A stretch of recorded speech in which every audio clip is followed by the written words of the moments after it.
എങ്ങനെയുണ്ടായിരുന്നു Karnataka solo trip ഒക്കെ? ഇവിടുന്ന് ഹൈവേ കയറി ഒറ്റപ്പെടുത്താം. കണ്ണൂർ ഇരുട്ടി കയറി വിരാജ്പേട്ട ഫോറസ്റ്റ് വഴി തണുത്ത് വിറച്ച് വളവിൽ കൂടെ ഒരു വളവുണ്ട്. ആ വളവിന്റെ അവിടെ ചായക്കടില്ല ഉണ്ട്.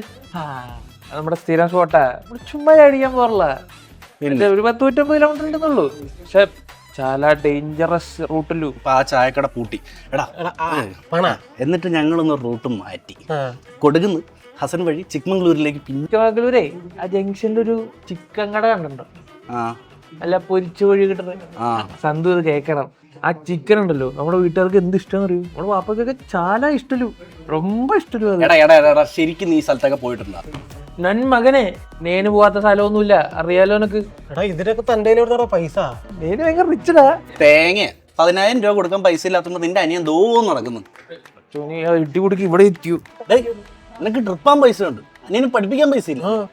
ട്യൂഷന് ഇവിടെ അത്യാവശ്യം കാശ് ரொம்ப ജാസ്തി മോനെ. എടാ അതേപോലെ സൈലത്തിന്റെ ഓൺലൈൻ ട്യൂഷൻ ഉള്ളത് ചെറിയ പൈസയല്ലേ ഉള്ളൂ ഒരു വർഷത്തേക്ക്. ലൈവ് ക്ലാസ്സുകളും റെക്കോർഡ് കണ്ടന്റ്സുകളും ഉണ്ട്, പിന്നെ ഒരുപാട് ഫീച്ചേഴ്സ്. അപ്പൊ ബാക്കി പൈസക്ക് ജാക്കറ്റ് മേടിച്ച് ജപ്പാന് സോളോടും വിടാം. ഇടാ മോനെ കുട്ട, ഞാൻ വരുന്നതാ.